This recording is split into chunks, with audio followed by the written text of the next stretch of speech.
Mula rito sa Blue Garden sa Quezon City, ihahatid namin ang mga kwentong may forever. Mga pangarap ko sa buhay na biglang naglaho. Balak ko na talaga rin magpakamatay nun. Na-deplete na lahat ng savings namin. Lahat ng mga bags ko, bubuksan ko, magsisimot ako ng barya. Sakit, hindi ka makaka-recover kaagad. Parang iniipit yung likod mo na hindi ka makabend. Ang kanilang kwento at ang aming papremyo sa Forever Grateful! Tampok sa The 700 Club Asia. susunod na.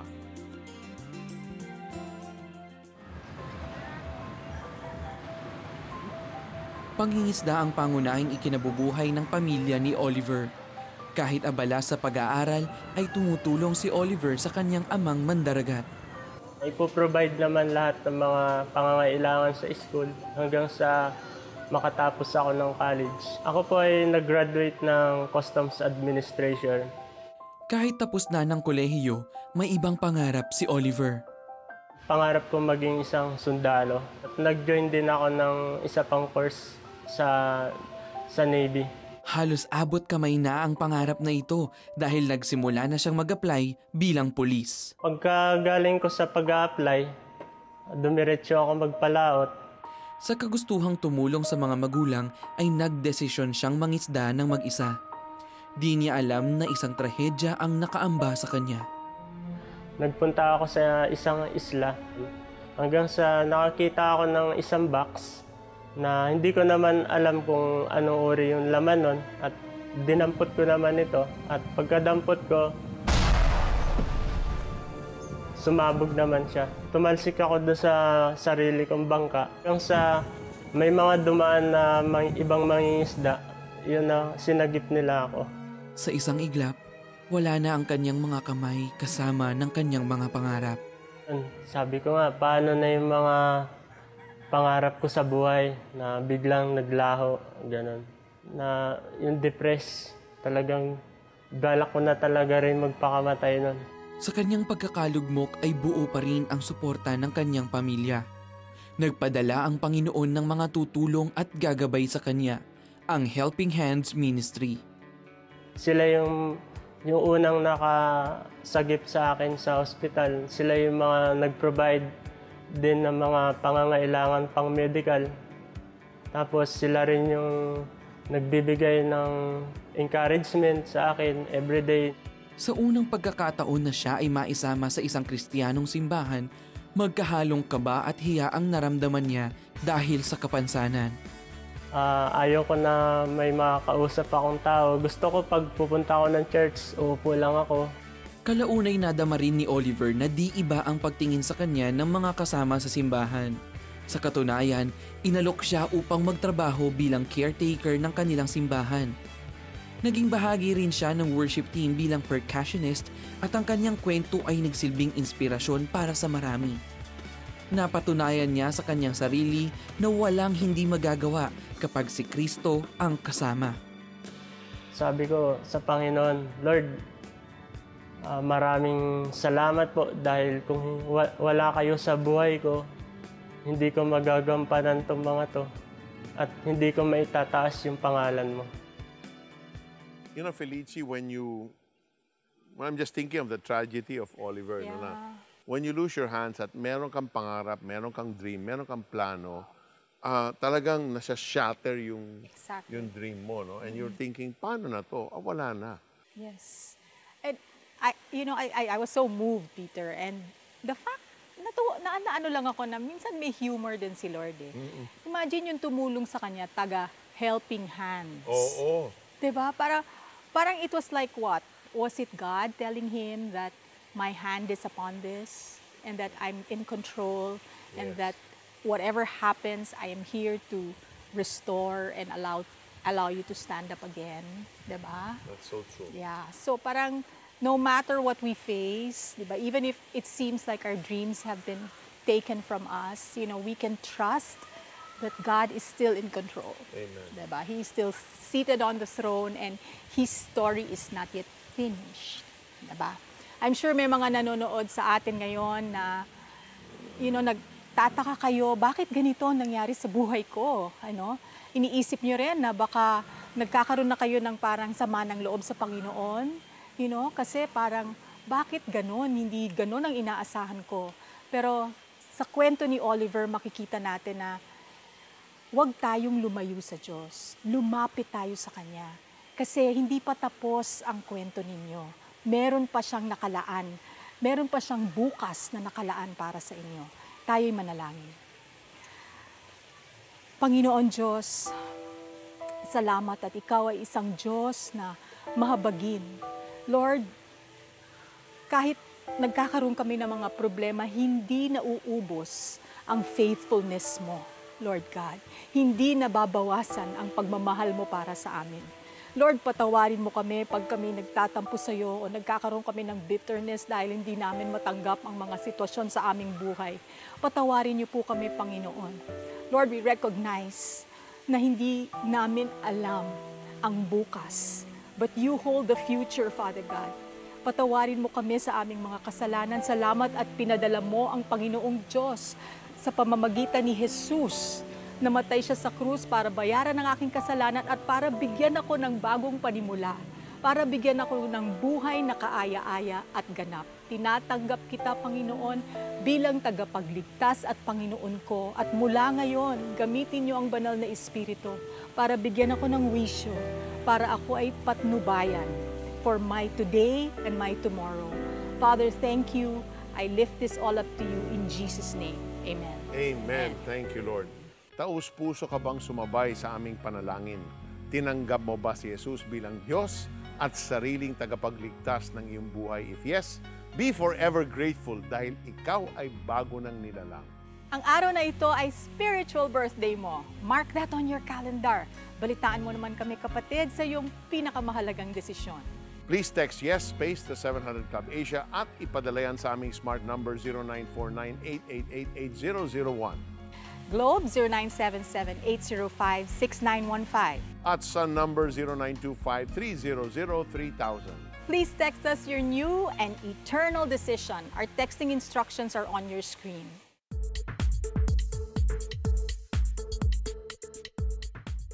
Bakit ka malungkot? Bakit parang walang katapusan ang mga problema? Bakit hindi ako na-promote sa trabaho? Bakit ganito ang asawa ko? Hay! Pakiramdam mo ba humahaba ang bucket list mo? Pwes, hindi ka nag-iisa. Sa katunayan, may tanong din si Aida.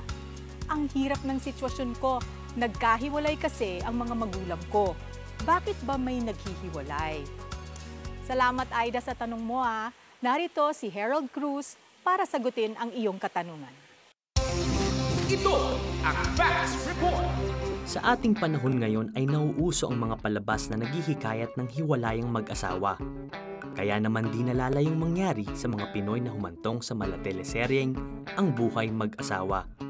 Ayon sa Office of the Solicitor General noong 2012 lamang, umabot ng 10,528 ang kaso ng annulment ang natatanggap ng kanilang opisina. Sa Pilipinas, wala tayong statistics ng mga couples na naghihiwalay. Hindi katulad ng Amerika pagdating sa mga data, pagdating sa statistics, marami sila. What we have ay yung report ng Office of the Solicitor General na from 2001 hanggang 2010, nag-increase ng 40% ang application for annulment. Napakataas ng increase. Considering na maraming mga tao ang walang pera at hindi yan mag-apply. But I can say na marami ngayon sa mga marriages ang dumadaan sa maraming pagsubok. Pero kung tayo ay pupunta sa pinakailalim ng maraming problema ng buhay mag-asawa, unang-una nakikita ko, nung sila ay nag-asawa, kulang sa paghahanda o wala pang paghahanda. Ang ibig sabihin nito, nung sila ay single pa, may mga issues na sila sa buhay and hoping na pag sila nag-asawa, ang issues ay magiging maayos. Problema, kung marami kang issues sa buhay, you will also attract someone na maraming mga issues din. Kung nagsama kayo, mas gugulo ang buhay. Pangalawa, tumagal na ng ilang taon, ang value system nila ay hindi pa nila nakakalibrate o naaayos. Paano magpapalaki ng anak? Paano yung mga differences nila? Paano nila ito pag-uusapan? Lumaki na sila, o tumagal na ang relationship nila, pero yung kanilang style of familyness hindi pa naayos. Kadalasan, kung mas malakas ang personality ng isa, yung kanyang style of family ang mananaig. Paano kung parehong malakas? Magbabanggaan. O kung parehong mahina, maghihintayan. Pangatlo, mga issues ng mga pag-aaway. Normal ang pag-aaway mag-asawa. Pero may rules of the fight pa sila. Maraming mag-asawa, wala silang rules about fighting. So dapat malaman nila paano mag-aaway para at the end of the fight, ang panalo hindi isa. Hindi parehong tuguan ng dalawa, parehong panalo ang mag-asawa at ang relationship. Salamat, Harold, sa iyong kasagutan. Kung humahaba rin ang inyong katanungan o bucket list sa buhay tungkol sa love life, finances, pag-aaral, relationship o kung anuman, pwede kayong sumangguni sa aming mga trained counselors. Pwede kayong mag-text sa aming Smart Globe at Sun numbers na naka-flash sa inyong TV screen. Baka sa susunod na Martes, ang tanong nyo naman ang aming sasagutin dito sa The Bucket List. Sumabay ba kayo kanina sa pagdarasal at tinanggap si Jesus bilang inyong Diyos at tagapagligtas? Ibahagi nyo naman sa amin. Please text YES space The 700 Club Asia at ipadala yan sa aming smart number 0949-888-8001 at Globe 0977-805-6915 at Sun number 0925-300-3000.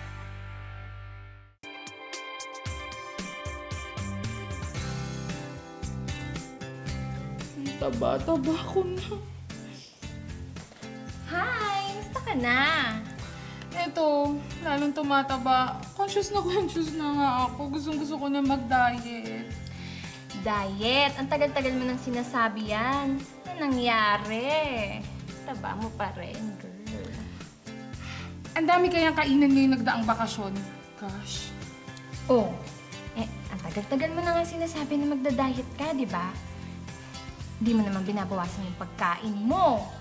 Tapos, hindi ka rin naman nag-e-exercise. Ano ka ba? Gusto ko naman sana, kaya lang, ang hirap kaya labanan ng tukso. Tukso. Oo nga, pero ang tanong, nilalabanan mo ba?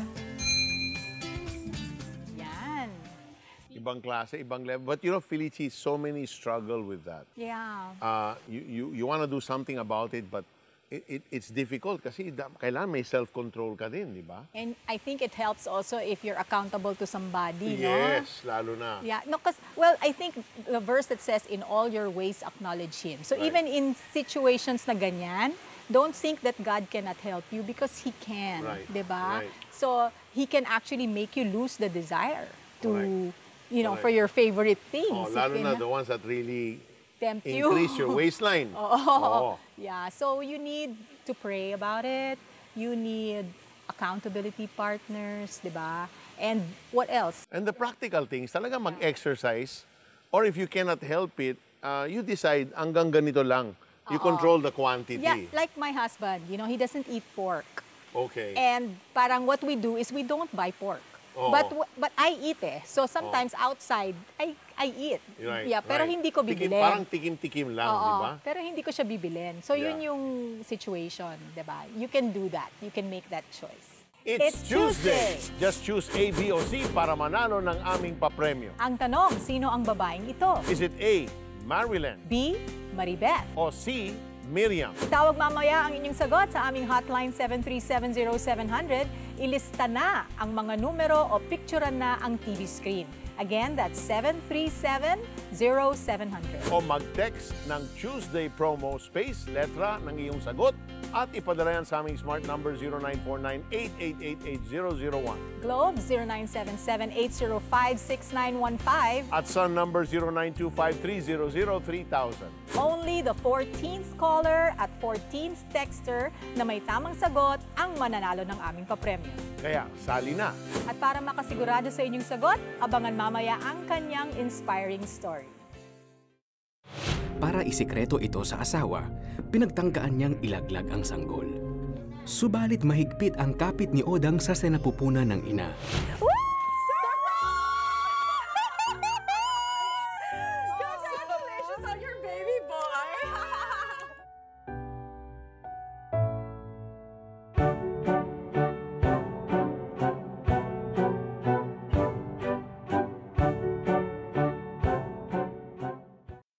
Na-deplete na lahat ng savings namin. Lahat ng mga bags ko, bubuksan ko, magsisimot ako ng barya.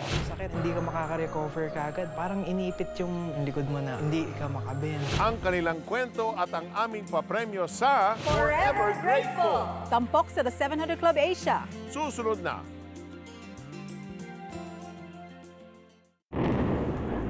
From a despondent look Masakit kasi wala kaming makain. Nakikita ko po yung dumi sa may baso. to big smiles, Hindi pa po ako nagkakasakit dyan sa may pusong yan. Nagtitinda kami, masaya kami. Kasi may tinda na siya. it's an evidence of the transformation and the hope they've experienced because of your generous giving. Help us reach more through your support. For your donation of 1,000 pesos, you will receive this uniquely designed monthly planner.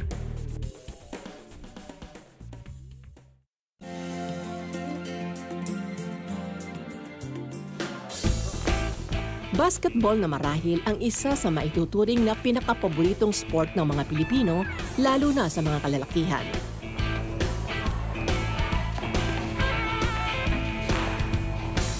Ang registered nurse na si Brian Limpin ay isa lamang sa mga ito. Nag-start ako mag-basketball nung 4 years old ako. Tinuruan ako ng daddy ko. Sumasama ako sa kanya kasi naglalaro rin siya. Mga 2 to 3 times a week ako naglalaro ng basketball. Nang minsang naglalaro si Brian, kasama ang mga kaibigan ay aksidenteng bumagsak siya sa lupa at tila napuruhan ang kanyang balakang.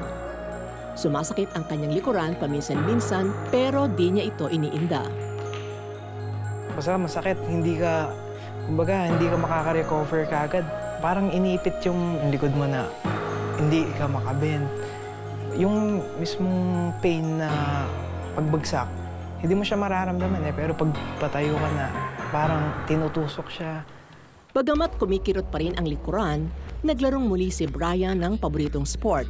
Ngunit isang maling galaw ang tila nagpalala ng kanyang sitwasyon. Bumalik yung sakit kasi parang simpleng umikot lang ako ganyan tapos naramdaman ko yung likod ko na nag-twist na gano'n. Yung parang mapapaupo ka sa sobrang sakit. After 1 week, sabi ko sarili ko, pag masakit pa, sasabihin ko na sa daddy ko. Kasi yung una talaga, yung iniisip mo, yung gastos, yung gano'n. Siyempre, hindi rin biro-biro pag sa spinal, pag sa back siya, di ba? Hanggang isang hating gabi ay nakapanood siya ng The 700 Club Asia at saktong ipinagdarasal ang mga may karamdamang tulad ng sa kanya. Your healing. Someone now with a very painful lumbar. Sabi nga ni Sir Peter Kairos, merong isang lalaki, masakit yung likod niya, yung lower back, sobrang sakit. Sabi ko, clean ko, ako po yun, sabi ko. Naramdaman ko yung God's healing hand, healing touch.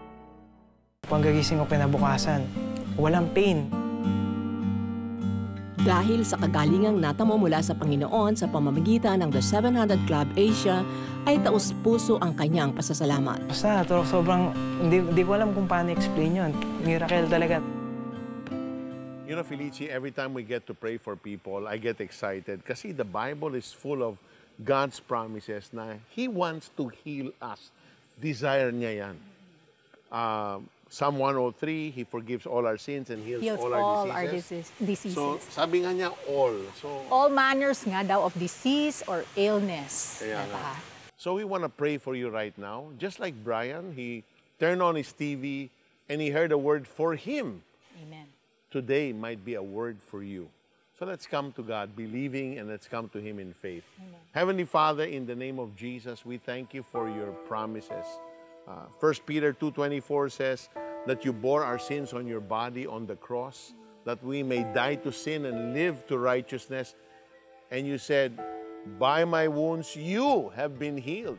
Tapos na. Ginawa na ng Panginoon para sa'yo. So kapatid, in the name of Jesus, receive your healing now. Total and complete. Walk in perfect health in Jesus' name. Someone who has blurry vision on your left eye, the Lord is clearing up that vision now. Receive your healing in the name of Jesus. Someone who has a frozen right shoulder, you can't even lift up your right arm. The Lord is healing you from that, removing that stiffness. Kapatid, para sa iyo yan. Someone who has difficulty breathing, you have shortness of breath, and you've been in that condition for some time, the Lord is clearing up your lungs, your respiratory system.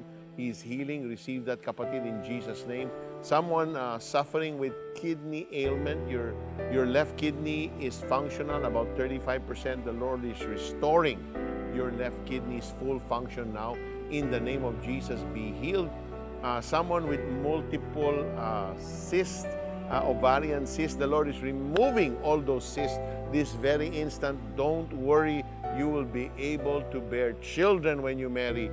Receive that in faith in Jesus' name. Yes, there's someone with breast cancer. You have young children and it has put fear in your heart. The Lord is saying, I am in control. Trust in me. I will heal you. Receive that healing in the name of Jesus. There's someone who has arthritis and your lower back is just hurting you. The Lord is touching it and soothing it and healing it right now. Receive that in the name of Jesus. Thank you, Father. Na-deplete na lahat ng savings namin. Lahat ng mga bags ko, bubuksan ko, magsisimot ako ng barya. Forever grateful! Tampok sa The 700 Club Asia. Susunod na. Reboot actually means to restart. There are times in our lives when God completely does away with our past failings and reboots us, causes us to start afresh, start anew. Learn from Peter as he shares 5 points on how to reboot and start your new year right. This audio teaching CD will be yours for your gift of 500 pesos.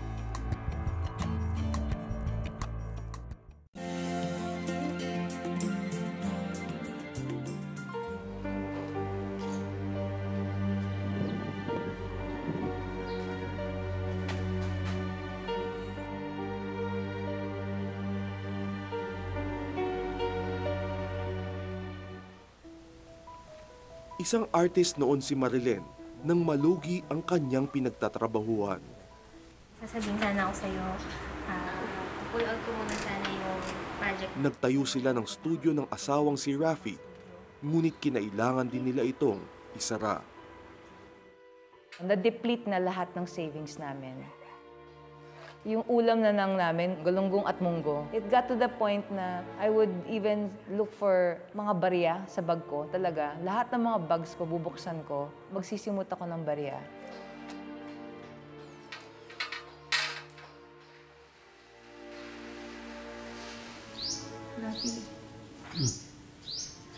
Sa panahon ng pinakamatinding kagipitan, ay wala na rin silang maibayad sa renta.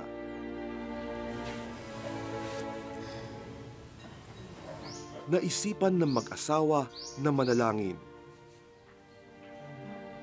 Unang binabalik na po namin ng mataas na papuri, pasasalamat. Sagot sa kanilang dasal ang pagdating ng isang kaibigan. So he asked us, is there anything I can do for you? Is there anything you need? Sabi namin, we need rent for tomorrow. It's so shocking. It's so, kasi how God brought someone there now. Ang nangyari, so she made a check right there. So right away, wow, nagulat kami. We were able to find a way to pay the rent. Bukod sa renta, pinagpala rin ng Panginoon si Marilyn. Nakapagtrabaho siya bilang colorist sa kanilang tahanan. Ngunit naging bunga naman ito ang malayong loob sa isa't isa. Mamaya na, may ginagawa pa ako.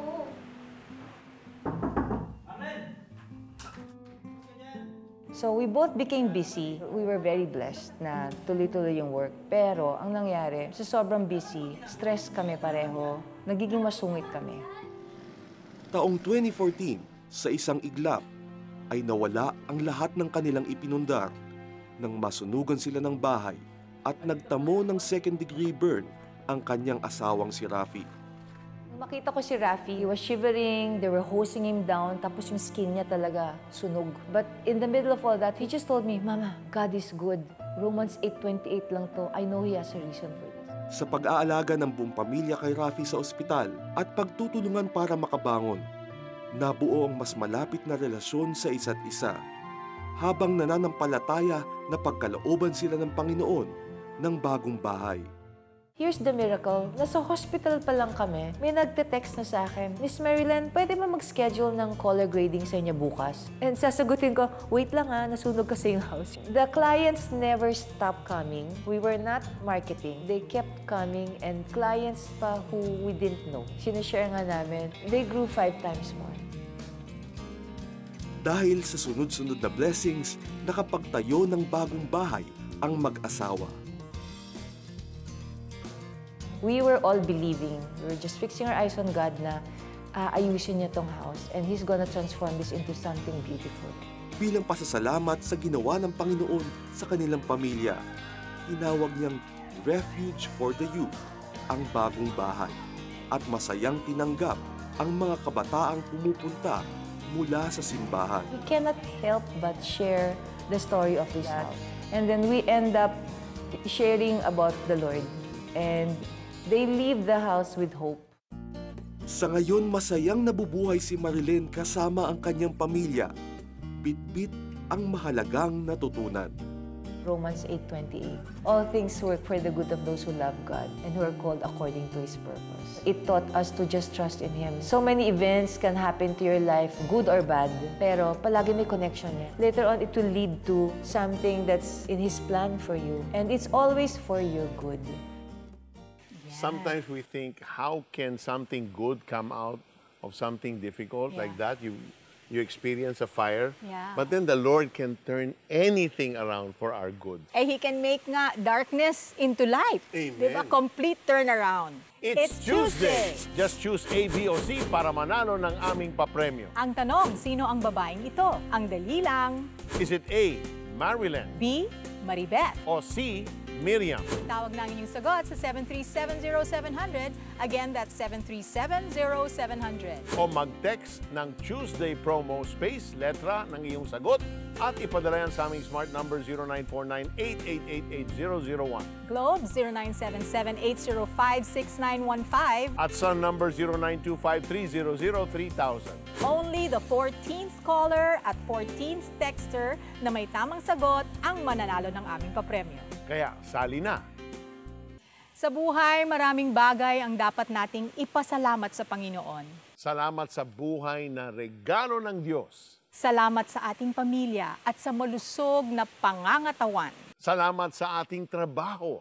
Salamat, Panginoon, sa di mabilang na biyaya. Amen. And as we start this new year, let us follow what the Apostle Paul says to us in the book of Colossians, chapter 4, verse 2. Never stop praying. Be ready for anything by praying and being thankful.